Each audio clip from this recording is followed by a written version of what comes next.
وقوله الحق. بسم الله الرحمن الرحيم.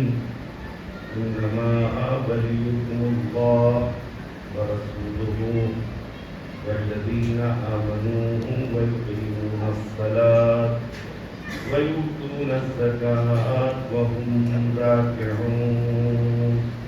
صدق الله العلي العظيم.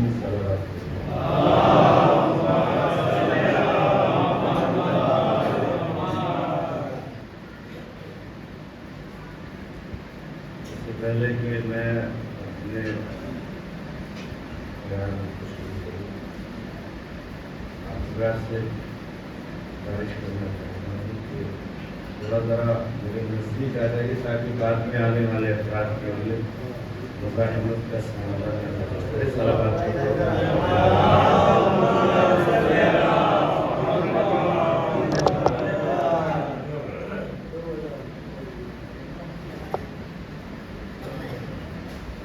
آئے مبارکہ جس کی بلاغت کی قرآن مجید کی بہت سی مشہور مبارکہ ہے. سورہ مائدہ کی 55ویں آیت، سورہ مائدہ کی 55 نمبر کی آیت ہے، اور یہ آیت مبارکہ ان آیات میں سے ہے قرآن مجید کی جو دستور عمل زندگی انسان کو مشخص اور معین کرتا ہے. یہ آیت مبارکہ ایک ایسی آیت ہے، ویسے تو قرآن کی ہر آیت اپنے آپ میں اہمیت کی حامل ہے، اور قرآن کی ہر آیت ایک معجزے کی حیثیت رکھتی ہے. لیکن یہ آیت مبارکہ وہ اہمیت رکھتی ہے کہ جن آیات کو ہم ولایت الہیہ یا ولایت امیر المؤمنین علیہ الصلاۃ والسلام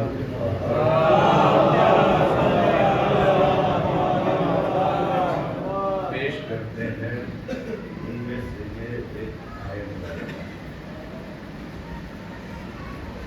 آپ حضرات نے مسلسل فضائل اور مصائب اہل بیت علیہ السلام کو سماعت کیا ہے. اللہ آپ کی سماعتوں کو بلند اور اعلیٰ قرار دے، عظیم قرار دے.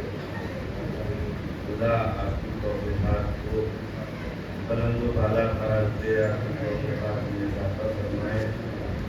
اور آپ حضرات نے جو ذکر فضائل و مصائب اہل بیت علیہ السلام سماعت کیا، اللہ اس کو قبول فرمائے، مولا اس کو قبول فرمایا. یہ ایام کہ جن کی ابھی ابتدا ہی ہے، ایسا نہیں کہ عزاداری کے بعد جو عزاداری کے ایام ہے، جو عزاداری اہل بیت علیہ السلام ہے، وہ رک گئی ہے. نہیں، بلکہ عاشور کے بعد تو عزاداری اہل بیت علیہ السلام کا سلسلہ شروع ہوتا ہے. مصائب آل محمد کا سلسلہ، عزاداری کا سلسلہ عاشور کے بعد سے واقعی اور حقیقی معنی میں شروع ہوتا ہے.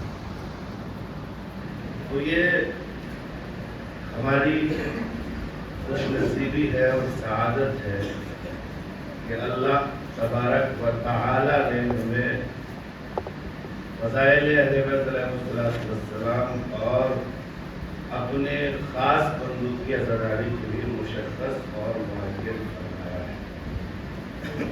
وگرنہ کائنات میں انسان بہت ہیں، اور انسانوں سے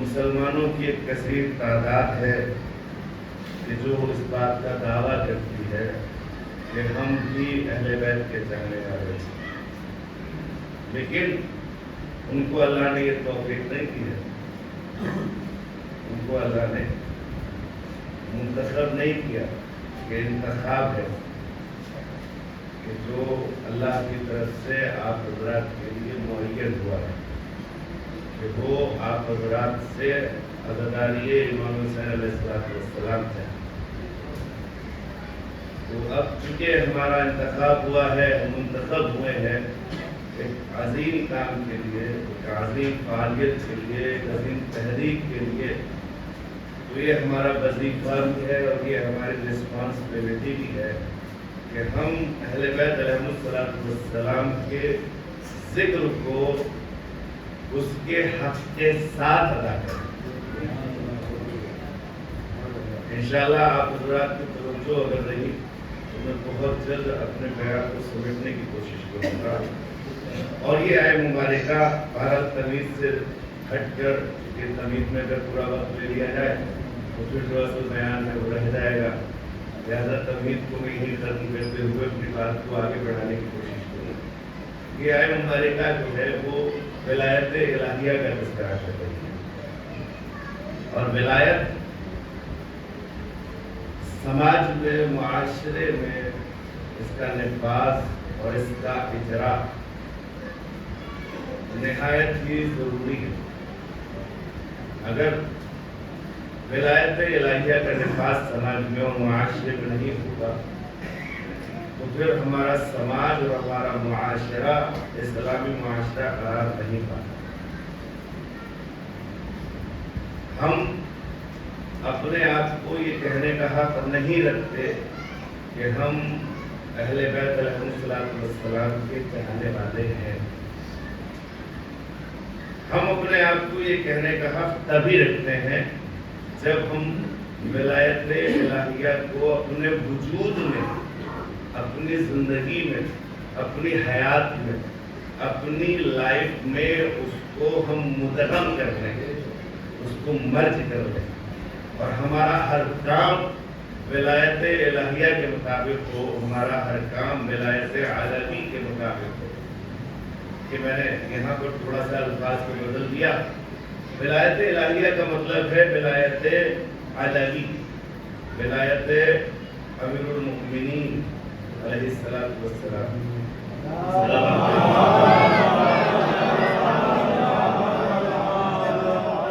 اور یہ ولایت وہ ہے کہ جس کا ثابت ہونا بہت ضروری ہے۔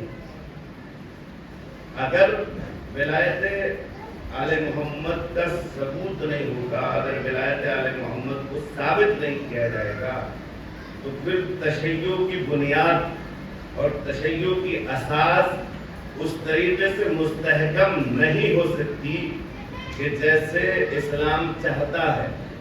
جو اسلام واقعی ہے اور جو اسلام حقیقی ہے وہ اس بات کا تقاضا کرتا ہے کہ ہم اپنی زندگی میں ولایت اہل بیت علیہ السلام کو قرار دیں، اس کا اجرا کریں، اس کا نفاذ کریں۔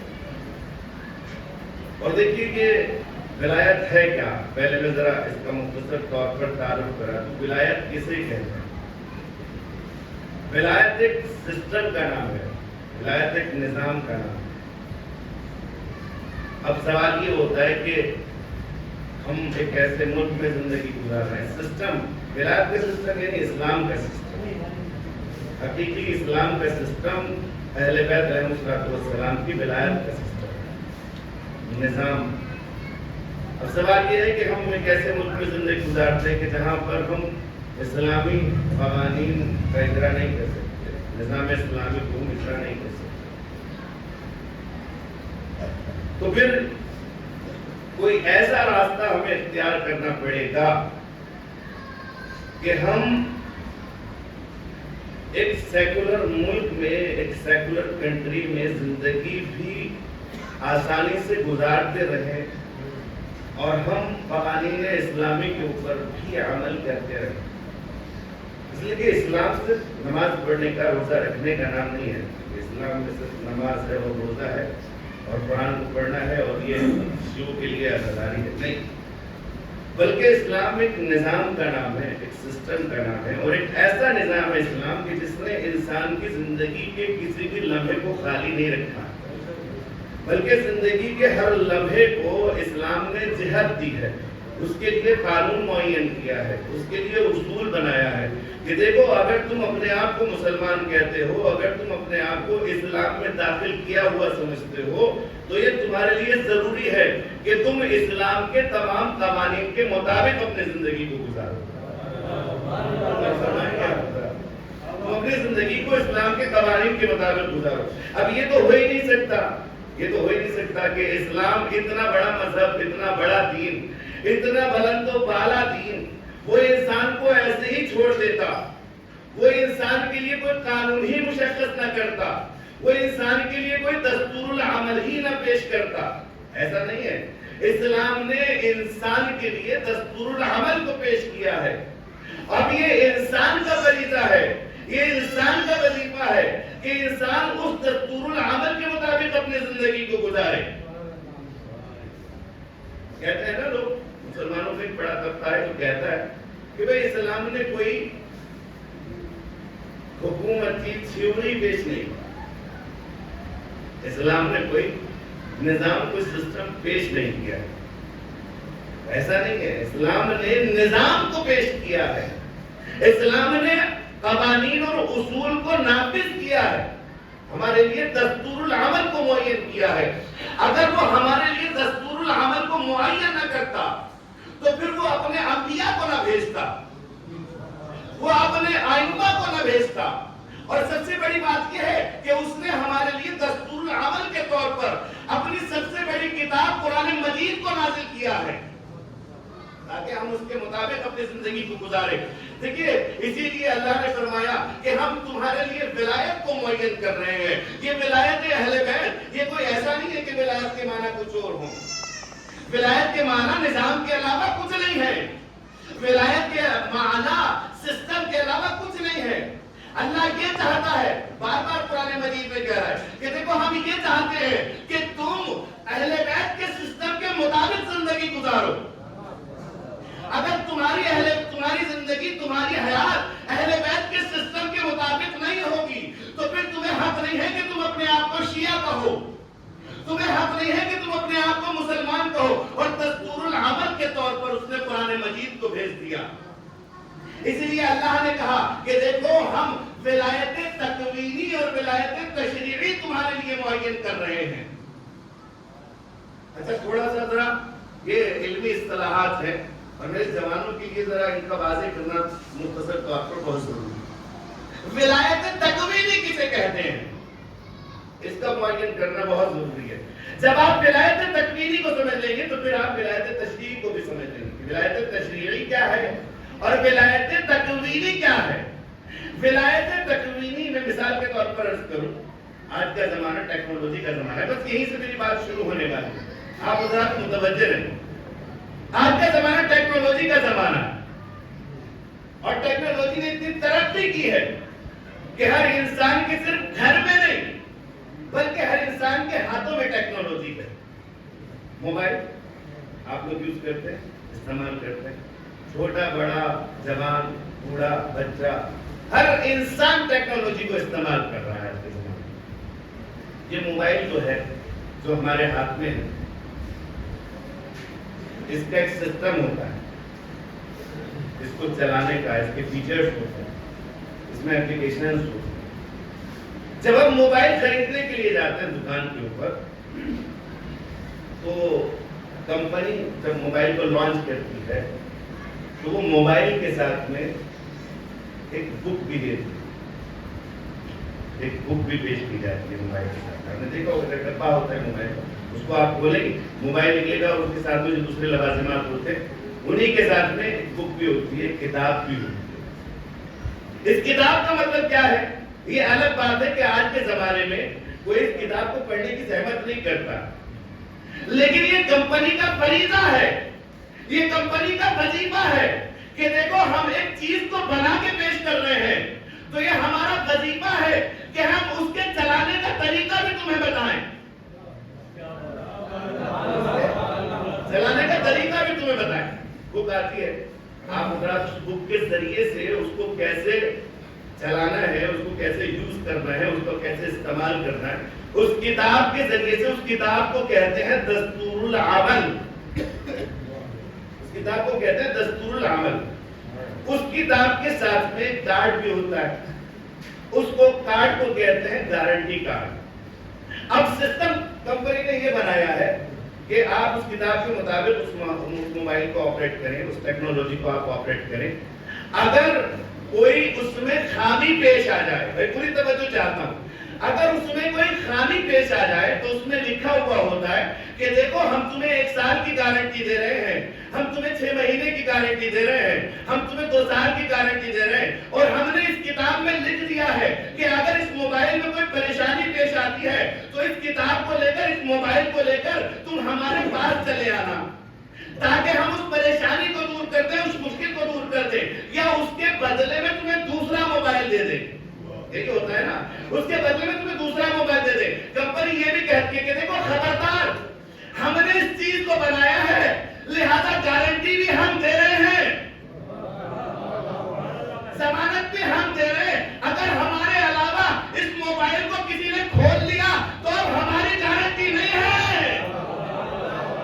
پر ایسے ہی دستور العمل ہے, زندگی انسان ہے جو اللہ نے معین کیا ہے. اللہ نے کہا دیکھو ہم قانون بنائے ہیں, ہماری گارنٹی ہے, ہماری ضمانت ہے, ہم تمہارے لیے ولی کا انتخاب کریں گے,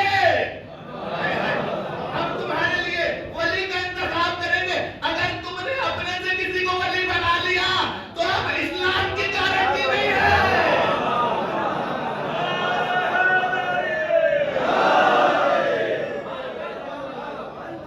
اب اسلام کی گارنٹی نہیں ہے, یہ ہم نے بنایا ہے, لہذا ہم تمہارے لیے معین کریں گے. اس لیے اللہ نے کہا قرآن مجید میں انما ولیکم اللہ, تمہارا ولی اللہ ہے. یہ لفظوں کو بدلو, انما ولیکم اللہ, تمہارا حاکم اللہ ہے, اس کا رسول تمہارا حاکم ہے, اور وہ مومنین تمہارے حاکم ہیں کہ جو نماز کو قائم کرتے ہیں اور حالت رکوع میں زکات دیتے ہیں,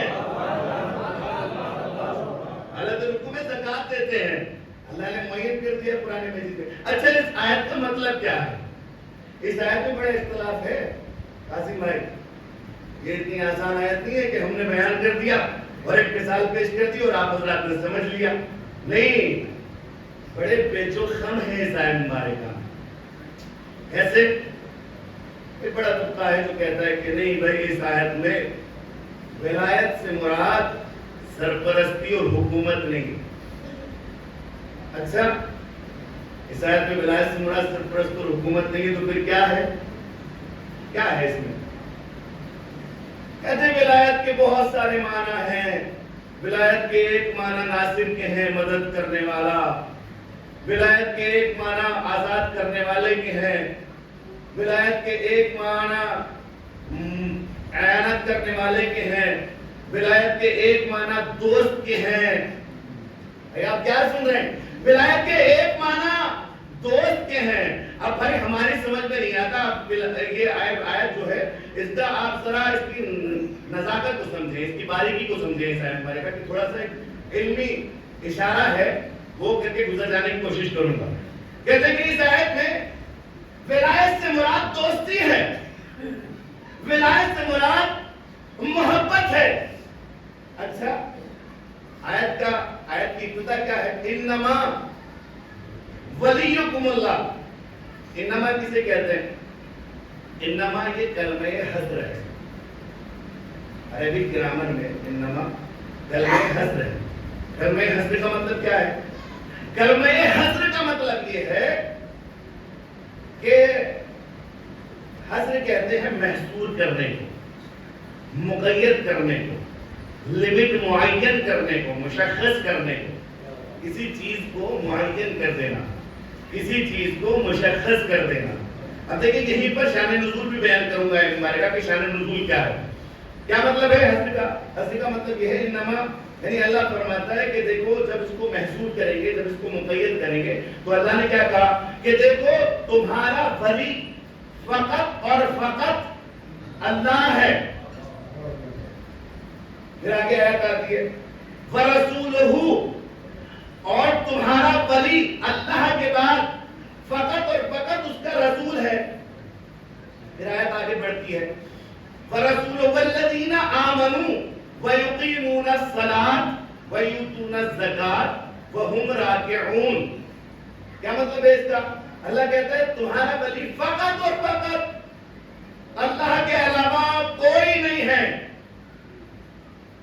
تمہارا ولی فقط اور فقط اللہ کے بعد اس کا رسول ہے.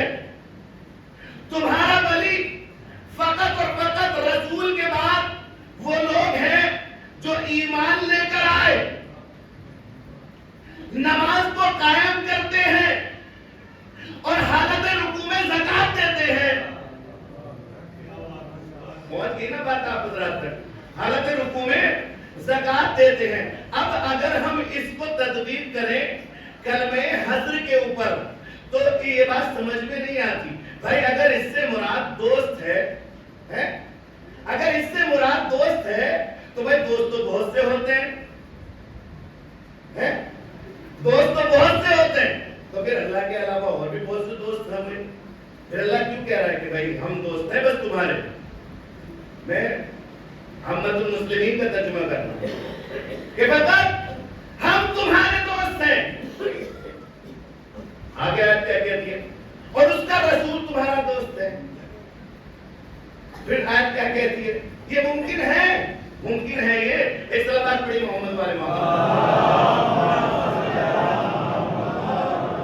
آپ حضرات سے گزارش ہے کہ تھوڑا آپ ادھر آ جائیں گے. یہ ادھر کا ایریا خالی ہے، ادھر کی جگہ خالی ہے. وہ پیچھے آنے والے افراد بیچارے گلی میں بیٹھتے ہیں. صلوات پڑھتے ہوئے محمد والے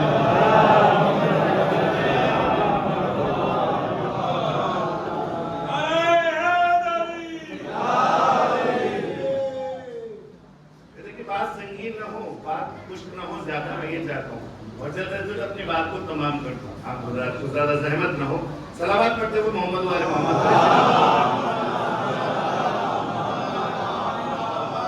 بھائی اگر کلمہ حسد اس سے معنی اگر کلمہ حسد سے لے لی جائے اور اس کا معنی لیا جائے کہ دوست ہے، تو دوست تو بہت سے ہو سکتے ہیں. تو پھر اللہ نے یہ کیوں کہا کہ فقط اللہ تمہارا ولی ہے؟ اس کا مطلب یہ ہے کہ کلمہ حسد اس بات کی دلالت کر رہا ہے کہ یہاں ولایت سے مراد دوستی نہیں ہے. یہاں ولایت سے مراد دوستی نہیں ہے، بلکہ ایک خاص ولایت ہے کہ جو صرف اللہ سے مخصوص ہے، اس کے رسول سے مخصوص ہے اور اہل بیت سے مخصوص ہے. اہل بیت سے مخصوص ہے. اور اسی لیے اللہ نے کہا. اور آیت کا انداز دیکھیں، آیت کا انداز کیا ہے؟ آیت کہتی ہے وہ مومنین کہ جو نماز کو قائم کرتے ہیں، حالت رکوع میں زکات دیتے ہیں. مفسرین کو پڑھ ڈالیے آپ، جتنے بھی مفسرین ہیں سب نے اسی بات کو لکھا ہے کہ علی نماز پڑھ رہے تھے، علی نماز پڑھ رہے تھے. ایک سائل آیا، آ کے سوال کیا اللہ کے نام پہ دے دو. علی نے جب کسی نے کچھ نہ دیا تو علی نے انگلی کا اشارہ کیا، انگوٹھی کو نکال لو. سائل نے نکال دیا. اللہ کو یہ عمل اتنا پسند آیا کہ اللہ نے جبریل کو بھیج دیا. جبریل جا کے کہو یہ جو انگوٹھی دینے والا ہے یہ تمہارا ولی ہے، یہ تمہارا ولی ہے. اس لیے کہ بھائی یہ بات سمجھ. اچھا کہتے ہیں کہ ایسا نہیں ہے، صرف ایک نے زکات نہیں دی تھی. زکات صرف ایک نے نہیں دی تھی، بہت سے اور بھی تھے جنہوں نے حالت رکوع میں زکات دی تھی. بھائی یہ بات ہماری سمجھ میں نہیں آتی. نماز تو ہم بھی پڑھتے ہیں، نماز تو ہم بھی پڑھتے ہیں. ہم نے بھی ہزاروں لاکھوں نمازیوں کو دیکھا ہے. اور نماز صرف نمازی نہیں ہے بلکہ جدی نمازی ہے. دادا بھی نمازی تھے، والد بھی نمازی تھے. ہم بھی نماز پڑھتے ہیں، خاندان میں سب افراد نماز پڑھتے ہیں. لیکن ہم نے مسجد کوفہ سے لے کے جامع مسجد تک ہم نے نماز پڑھتے دیکھا لوگوں کو. لیکن ہمیں کوئی نظر نہیں آیا کہ جس نے حالت رکوع میں زکات دی ہو، جس نے حالت رکوع میں زکات دی ہو. اس کا مطلب یہ ہے کہ یہ خاص عمل فقط اور فقط علی کی ذات سے منسلک ہے، فقط اور فقط علی کی ذات سے مربوط ہے. اور دیکھیں کتنا اچھا عمل تھا، کتنا اچھا عمل تھا کہ اللہ نے آیت کو بھیج دیا. اللہ نے آیت کو بھیج دیا. اور دیکھیں علی کا کردار دیکھیں، علی کا کریکٹر دیکھیں، علی کا عمل دیکھیں کہ علی نے یہ گوارا نہ کیا رکوع کی حالت میں بھی کہ کوئی اللہ کے نام پہ علی کے سامنے کچھ مانگے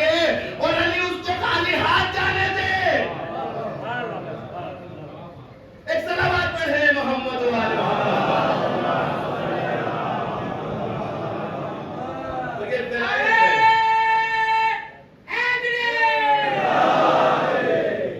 یہ ولایت علوی ہے. اس سے ولایت علوی کہتے ہیں. ولایت اس چیز کا نام ہے کہ جسے اگر اسلام کی اساس کہا جائے, اگر اسلام کی بنیاد کہا جائے تو بیجا نہیں ہے. اگر اسلام سے ولایت کو نکال دیا جائے تو اسلام کھوکھلا نظر آتا ہے. اسلام میں کچھ دکھائی نہیں دیتا, اسلام میں کچھ نظر نہیں آتا. یہ ولایت ہے. اور اس ولایت کو اللہ نے اتنی اہمیت دی ہے کہ ولایت کا سلسلہ چلتے چلتے جب غدیر تک پہنچا تو رسول کو مخاطب کر کے کہا, اے رسول وہ پہنچا دو جو ہم نے تم پر نازل کیا تھا. اگر تم نے یہ نہ کیا تو تم نے رسالت کا کوئی کام انجام نہیں دیا. اور پھر رسول اکرم نے کیا کیا؟ رسول اکرم نے باقاعدہ لوگوں کو روکا, کہا کہ جو آگے جا چکے ہیں ان کو واپس بلاؤ, جو پیچھے ہیں ان کا انتظار کرو.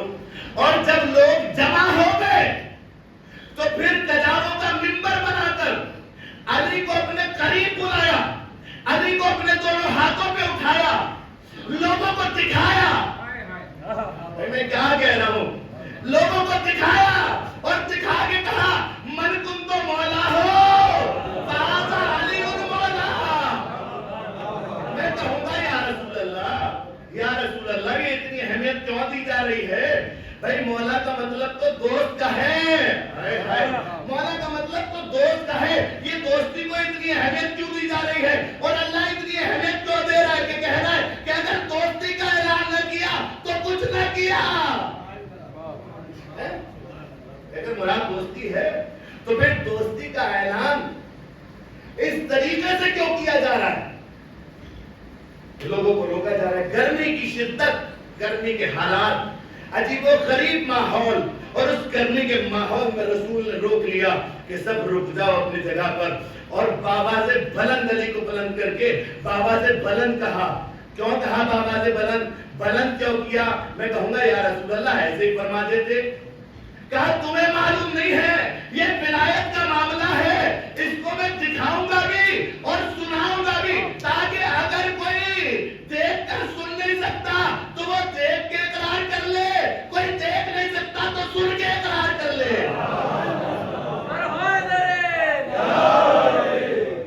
دکھایا. اچھا یہ غدیر جو ہے بس آخری بات ہے انشاءاللہ, اس کے بعد میں آپ حضرات کی ذہنوں کو تمام کر دوں. یہ غدیر جو ہے عجیب و غریب جگہ ہے. علامہ احمد مستنبط نے اپنی کتاب القطرہ میں جو غدیر کے حالات, جو غدیر کا جغرافیہ بیان کیا ہے, لوکیشن غدیر کی, وہ عجیب و غریب لوکیشن بیان کی ہے. علامہ بیان کرتے ہیں کہ غدیر ایک ایسی جگہ ہے کہ جہاں ایک میدان ہے اور میدان کے چاروں طرف جو پہاڑیاں ہیں ان کا سلسلہ اس طریقے کا ہے کہ اگر کوئی اس میدان میں کھڑے ہو کر کوئی آواز بلند کرتا ہے تو آواز گونجتی ہے اور فضاؤں میں بار بار سنائی دیتی ہے. فضاؤں میں بار بار سنائی دیتی ہے. بھائی آپ نے توجہ نہیں کی ہے, غدیر ایک ایسی جگہ کا نام ہے کہ جہاں ایسا میدان ہے کہ اس کے چاروں طرف پہاڑیاں ہیں. جب کوئی صدا کی جاتی ہے, جب کوئی آواز بلند کی جاتی ہے تو پہاڑوں سے ٹکرا کر فضا میں ایسے منتشر ہوتی ہے آواز کہ صرف ایک ہی آواز سنائی دیتی ہے. میں کہوں گا جب رسول نے علی کی ولایت کا اعلان کیا اور علی کو بلند کر کے کہا ہوگا من کن تو مولا ہو فہذا علی المولا, تو آواز پہاڑوں سے ٹکرا کر فضا میں چاروں طرف گھوم رہی ہوگی, من کن تو مولا ہو فہذا علی المولا,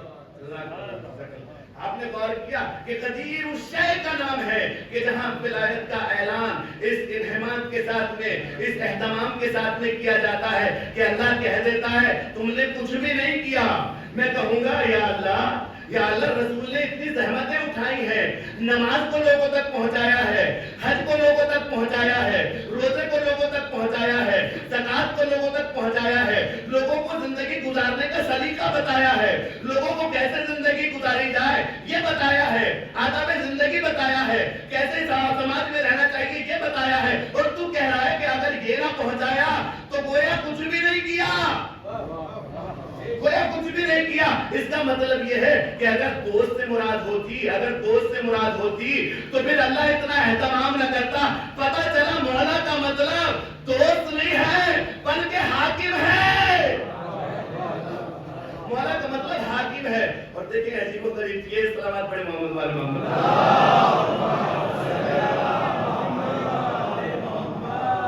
مولا کا مطلب دوست نہیں ہے، یہ انسان کے شعور کا پتہ دیتا ہے۔ آیت میں کیا ہے؟ تمہارا ولی فقط اللہ ہے، اس کا رسول ہے، وہ مومنین ہے کہ جو حالت رکوع میں زکات دیتے ہیں۔ یہ انسان کے شعور کے اوپر منحصر ہے، یہ انسان کے عقل کے اوپر منحصر ہے، یہ انسان کی سمجھ کے اوپر منحصر ہے کہ وہ اللہ کو اپنا دوست سمجھتا ہے یا اپنا خالق و مالک سمجھتا ہے، وہ رسول کو اپنا دوست سمجھتا ہے یا رسول کو اپنا آقا اور مولا سمجھتا ہے۔ اب جیسے وہ اللہ کو اور رسول کو اس کے حق کے مطابق سمجھتا ہے، بس ویسے ہی ہم علی کو اس کے حق کے مطابق سمجھتے ہیں، ایسے ہی ہم علی کو اس کے حق کے مطابق سمجھتے ہیں۔ اور جب کسی نے علی اس اعلان کو قبول نہیں کیا، اس بات کو نہیں مانا، تو پھر کیا ہوا؟ اس کے اوپر آسمان سے پتھر گر گیا، اس کے اوپر آسمان سے پتھر گر گیا۔ بھئی اگر یہ دوستی تھی، میں کہوں گا یا اللہ دوستی ہی کا تو اعلان ہے، تو آسمان سے پتھر کیوں نازل کر رہا ہے؟ تو آسمان سے پتھر کیوں نازل کر رہا ہے؟ شاید اللہ جواب دے یہ ایسی ویسی دوستی نہیں ہے، یہ وہ دوستی ہے کہ اگر اس دوستی کو قبول نہیں کیا تو تمہارا کوئی بھی عمل قابل قبول نہیں ہے، تمہارا کوئی بھی عمل قابل قبول نہیں ہے۔ اچھا ایک بات اور آہستہ سے کہتا چلوں یہاں پر کہ عجیب و غریب بات ہے کہ وہ لوگ کہ جو ذرا سی بات میں شک کیا کرتے تھے، جو ذرا سی بات میں شک کیا کرتے، یہ شک والی بات کیا ہے؟ آپ کو علم ہے نا شک والا معاملہ کیا ہے؟ آپ مجلس سنتے ہیں ماشاءاللہ، آپ حضرات کے اذان میں ہونا چاہیے۔ بھئی یہاں تو اشارے اور کنایوں کی باتیں ہوتی ہیں، ایسا تو نہیں ہے کہ ہم بات کی تفصیل بیان کریں، اس لیے کہ ہر بات تفصیل طلب نہیں ہوتی۔ یہ حسین کے چاہنے والے کا شعور ہے کہ اگر اشارتاً بھی کچھ بیان کر دیا جاتا ہے تو اس کے ذہن تک پہنچ جاتا ہے، یہ حسین والوں کا شعور ہے، یہ عقل ہے، یہ خرد ہے۔ حسین کے چاہنے والوں کی یہ شک کا معاملہ کیا ہے؟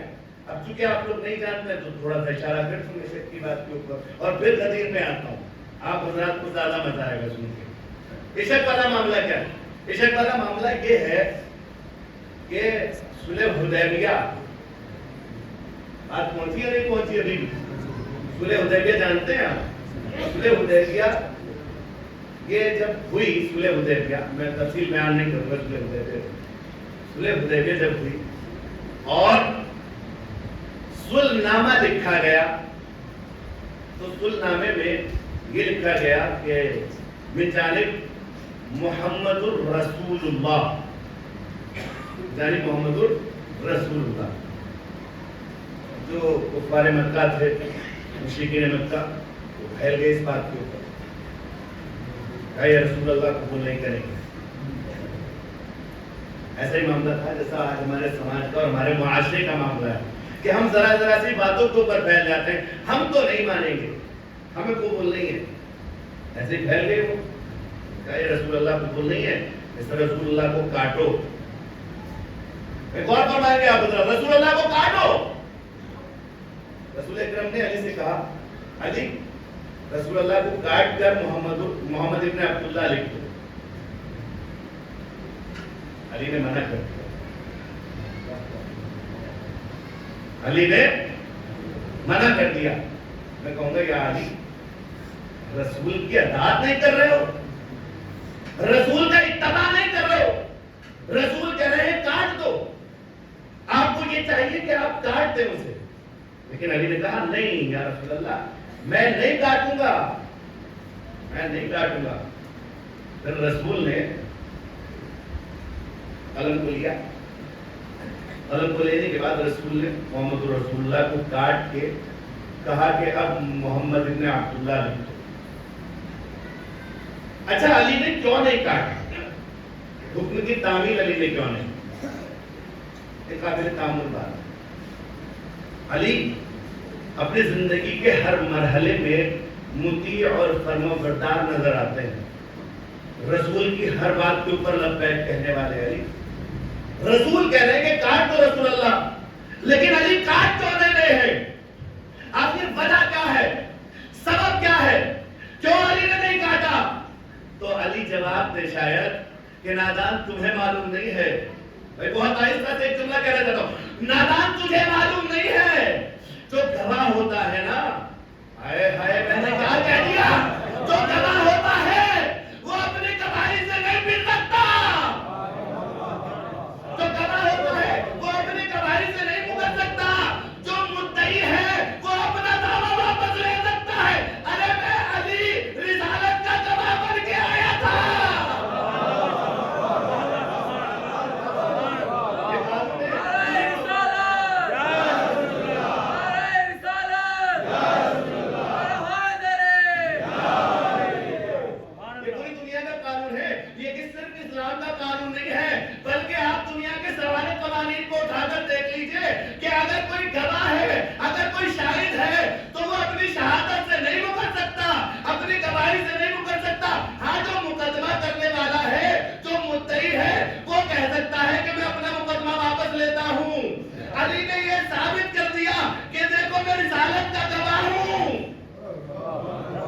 رسالت کا گواہ ہوں اور نہیں کاٹا۔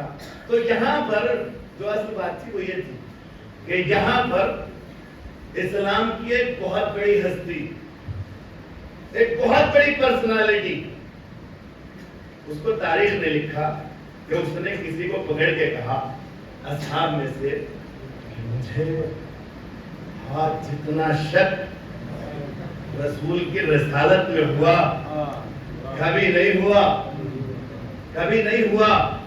اب یہ جملے بھی اس بات کو ثابت کرتے ہیں کہ اس کا مطلب یہ ہے کہ یہ صحاب مسلسل رسول کی رسالت میں شک کرتے رہے تھے، مسلسل شک کرتے رہے تھے۔ اچھا جب غدیر کا مرحلہ آیا جو ہمیشہ سے شک کرتے آئے ہو، ذرا ذرا سی باتوں میں شک کرتے ہو، جب غدیر کا مسئلہ آیا اور علی کو مولا بنایا تو یہ شک کرنے والے شک کرتے ہوئے نظر نہیں آتے، بلکہ کہتے ہیں بخیر بخیر یا علی، یا علی آپ کو میں کہوں گا بھائی شک کیوں نہیں کر رہے ہیں؟ تو شاید شک اس وجہ سے نہیں کیا کہ کہیں خوف تو نہیں تھا کہ اگر ہم نے مخالفت کی تو کہیں آسمان سے پتھر ہمارے سر پہ نہ آ جائے۔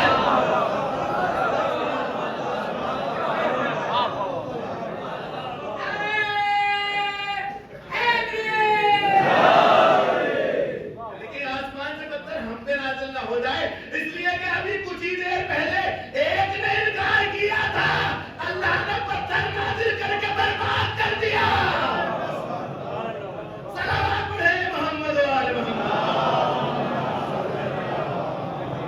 تو یہ کوئی محبت نہیں تھی، یہ کوئی دوستی نہیں تھی، یہ کوئی انسیت کوئی الفت نہیں تھی، بلکہ یہ خوف ستا رہا تھا کہ اگر ہم بھی جا کے کہیں کہ یا رسول اللہ اس کو کیوں بنا رہے ہو، کہیں کوئی حال نہ ہو جائے جو شیطان کا ہوا تھا، اور اللہ نے کہا تھا اگر سجدہ نہیں کیا تو میری بارگاہ سے نکل جا، کہ رسول بھی نہ کہہ دے اگر اس کو نہیں مانا تو میری صحابیت سے نکل جا،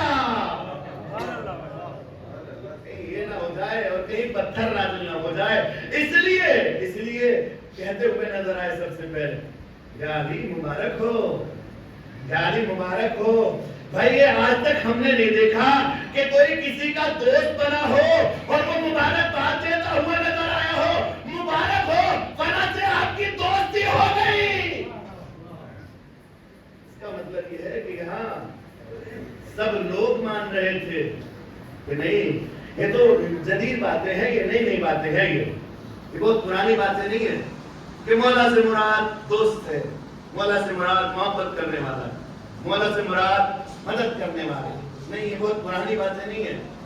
آپ قدیم علماء کو اٹھا کر دیکھیے تو آپ کو نظر آئے گا وہ جو کہتے ہیں مولا سے مراد سرپرست ہے، اور اصحاب کی سیرت کو اٹھا کر دیکھ لیجئے، اگر مولا سے مراد سرپرست نہیں تھا تو رسول کے بعد علی کیوں ایک صحابی سے پوچھ رہے تھے کہ بتاؤ رسول نے میرے سلسلے میں خون کے میدان میں کیا کہا تھا؟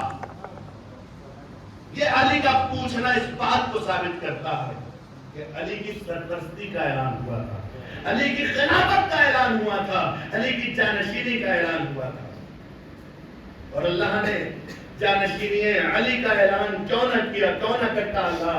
اس لیے کہ اللہ نے علی کو ہر چیز کی زینت بنایا ہے، بصرت مسائل ہے، اللہ نے ہر چیز کی زینت علی کو بنایا، سجدوں کی زینت علی کو بنایا، کعبے کی زینت علی کو بنایا، عبادت کی زینت علی، کعبے کی زینت علی، مسجد کی زینت علی، بھائی تھوڑا سا ساتھ دیجئے میرا، مسجد کی زینت علی، کعبے کی زینت، قرآن کی زینت، حدیث کی زینت، عبادتوں کی زینت، سجدے کی زینت، محراب کی زینت، ولایت کی زینت، قدیر کی زینت، حسنین کی زینت، رسالت کی زینت، فاطمہ کی زینت، تو جو کائنات کی زینت ہو اسے علی کہتے ہیں، اور جو علی کی زینت ہو اسے زینب کہتے ہیں۔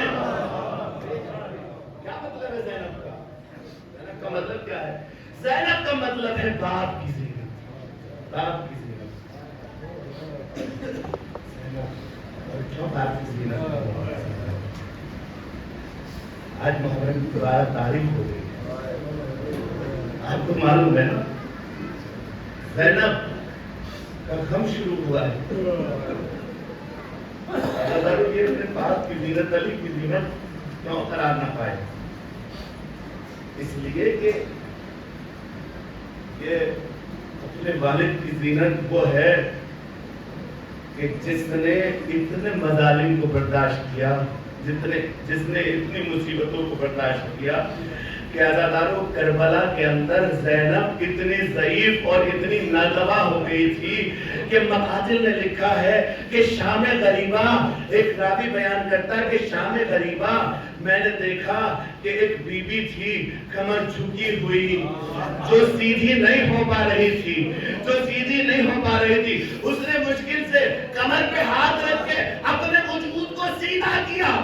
راوی بیان کرتا ہے کہ میں دیکھ رہا تھا شام غریبہ میں وہ بی بی ایک خیمے کے اندر جاتی تھی، خیمے سے باہر آ جاتی تھی، ایک خیمے کے اندر جاتی تھی، خیمے سے باہر آ جاتی تھی۔ میں نے کچھ ہی دیر بعد دیکھا کہ وہ ضعیفہ جب خیمے سے نکلی تو اپنی پشت پہ ایک جوان کو لاتے ہوئے تھی۔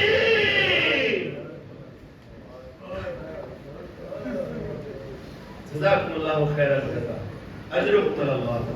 اللہ زینب اس عظیم معصومہ کا نام ہے کہ جس نے اپنے وجود کو اسلام کے اوپر قربان کر دیا، جس نے اپنی چادر کو، اپنے حجاب کو اسلام کی راہ میں پیش کر دیا۔ عزادارو زینب کی مصیبت کو آپ سنیں گے، عاشور کا دن، یہ زینب ہے جو صبح سے لے کر عصر تک اور عصر سے لے کر شام غریبہ تک مسائب پہ مسائب اٹھا رہی ہے۔ یہ زینب ہے، ہزاروں آپ رونے کے لیے آمادہ ہے، یہ زینب ہے کہ جو کبھی قاسم کے جنازے کو دیکھ کے رو رہی ہے، کبھی علی اکبر کے زخمی سینے کو دیکھ کر آنسو بہا رہی ہے اور کہتی ہوئی نظر آتی ہے میرے لال ہماری غربت پہ تو رحم کیا ہوتا۔ یہ زینب ہے کہ جو کبھی علی اصغر کے گلے میں جب تیر لگتا ہے تو کبھی علی اصغر کو گود میں لے کے روتی ہے۔ یہ زینب ہے کہ جب عباس کا علم آتا ہے تو کبھی عباس کے علم کو پکڑ کے زینب گریا کر رہے میرے بھائی۔ میرے بھائی اس زینب کو یقین ہو گیا کہ اب زینب کے سر سے چادر ضرور چھینے گی. اللہ تعالیٰ یہ زینب ہے. زینب نے کون کون سے مصائب دیکھے آپ کو معلوم ہے. امام حسین علیہ السلام جب آخری وقت میں اجازت کے لیے آئے آپ نے پکارا علیکن منی السلام یا زینب. زینب آپ کے اوپر میرا سلام ہو. اے ام کلثوم آپ پہ میرا سلام ہو. اے رقیہ آپ پہ میرا سلام ہو. اے سکینہ آپ پہ میرا سلام ہو. اے ام رباب آپ پہ میرا سلام ہو. اے ام لیلہ آپ پہ میرا سلام ہو. اے مادی کنیز بنتا آپ پہ بھی میرا سلام ہو. اللہ تعالیٰ یہی زینب ہے کہ جو دوڑ کے آئی بھائی کے گلے میں اپنی باہوں کو ڈال دیا. اے بھیا آپ چلے جائیں گے تو ہمارا کیا ہوگا؟ عزادارو زینب کی مصیبت کو آپ سنیں گے. یہ زینب ہے. بھائی کیسے جدا ہوا مجھے نہیں معلوم اس لیے کہ میں اس سے محسوس نہیں کر سکتا. لیکن جب بھائی میدان میں گیا نا عزادارو زینب ایک ٹیلے کے اوپر جا کے چڑھ گئی جو بھائی کو مسلسل دیکھ رہی تھی. جو بھائی کو مسلسل دیکھ رہی تھی عزادارو زینب دیکھ رہی ہے بھائی کو. بھائی جنگ کر رہا ہے اور کہتا جاتا ہے ارے تم نے میرے علی اکبر کو مار ڈالا, تم نے میرے قاسم کو مار ڈالا, تم نے میرے اولا محمد کو مار ڈالا. عزادارو زینب دیکھ رہی ہے اور وہ وقت بھی آ گیا کہ جب آواز غیبی آئی یا یہ تو النفس المطمئنہ اور حسین نے تلوار کو نیام میں رکھ لیا. عزادارو حسین نے تلوار کو جیسے ہی نیام میں رکھا اشقیہ چاروں طرف سے سمٹے حسین کو چاروں طرف سے گھیر لیا. اب اشقیہ نے حسین پہ حملہ کرنا شروع کیا. تیر برتار آگے بڑھے, تیر چلانا شروع کیا. ایک شقی مقاتل نے لکھا ہے ایک شقی نے حسین کا نشانہ لیا اور تیر چلایا. تیر حسین کی پیشانی میں آگے لگا. عزادارو تیر حسین کی پیشانی میں آگے لگا. حسین نے تیر کو مشکل سے تیر کو پیشانی سے نکالا. اب حسین گھوڑے پہ بیٹھے ہوئے ہیں بڑے چاہو حشم کے ساتھ. حسین ابھی گھوڑے پہ ہے. ایک تیر چلا حسین کی گردن میں آگے لگا. حسین نے گردن سے تیر کو نکالا. عزادارو ایک اور تیر چلا جسے مقتل نے لکھا تیر سیشوبہ. تیر سیشوبہ عزادارو آپ جانتے ہیں نا کہ تیر سیشوبہ کیا تیر ہے. تیر سیشوبہ عزادارو آپ نے سنا ہوگا علی اصغر کو شہید کرنے کے لیے شقی نے تیر سیشوبہ کا استعمال کیا تھا. عزادارو تیر سیشوبہ کیا ہوتا ہے؟ تیر سیشوبہ کیا ہوتا ہے لکھا ہے. میں ابھی کچھ ہی دن پہلے ایک ویڈیو دیکھ رہا تھا. اس میں اسلحوں کے سلسلے میں جو بیان دے رہا تھا وہ شخص وہ یہ تھا اس نے تیر سیشوبہ کا بھی بیان دیا. تیر جو پرانے زمانے میں اسلحے استعمال کیے جاتے تھے تیر سیشوبہ کے لیے وہ بیان کرتا ہے کہ یہ ایک تیر ہوتا ہے جس میں 3 بھالے لگے ہوتے ہیں جس میں 3 چھریاں لگی ہوتی ہیں اور 2 چھریاں دونوں طرف ہوتی ہیں. جو بیچ والی چھری ہوتی ہے عزادارو بہت گریا کریں گے. جو بیچ والی چھری ہوتی ہے اس کی کیفیت یہ ہوتی ہے کہ وہ تھوڑا بڑی ہوتی ہے اور اس طریقے سے مڑی ہوئی ہوتی ہے. اس کی کیفیت کیا ہوتی ہے؟ اس کی کیفیت یہ ہوتی ہے کہ جب وہ جسم کے اندر داخل ہوتا ہے اور جب اس کو جسم سے نکالا جاتا ہے تو عزادارو تیر کے ساتھ جسم کے اجزاء بھی باہر آ جاتے ہیں. تیر کے ساتھ جسم کے اجزاء بھی باہر آ جاتے ہیں. حسین کے سینے میں لگا. عزادارو حسین تیر کو نکالنا چاہتے ہیں. نکالے تو کیسے نکالے؟ جھکے حسین. اور جھکنے کے بعد حسین نے اس تیر کو کوشش کر کے اپنی پشت سے باہر کیا اور اپنی پشت سے تیر کو نکالا. عزادارو قیامت آ گئی. اب حسین گھوڑے پہ نہیں سنبھلتے ہیں. ایک مرتبہ ڈگمگانے لگے. ایک مرتبہ حسین جب گھوڑے سے زمین پہ آئے تو میرا آخری امام کہتا ہے میرا سلام ہو میرے ان چھت کے اوپر کہ جس کا جسم نہ زمین پہ تھا نہ زمین پہ تھا بلکہ تیروں کے اوپر معلق تھا. فسيعلم الذين ظلموا أي منقلب ينقلبون ربنا تقبل منا إنك أنت السميع العليم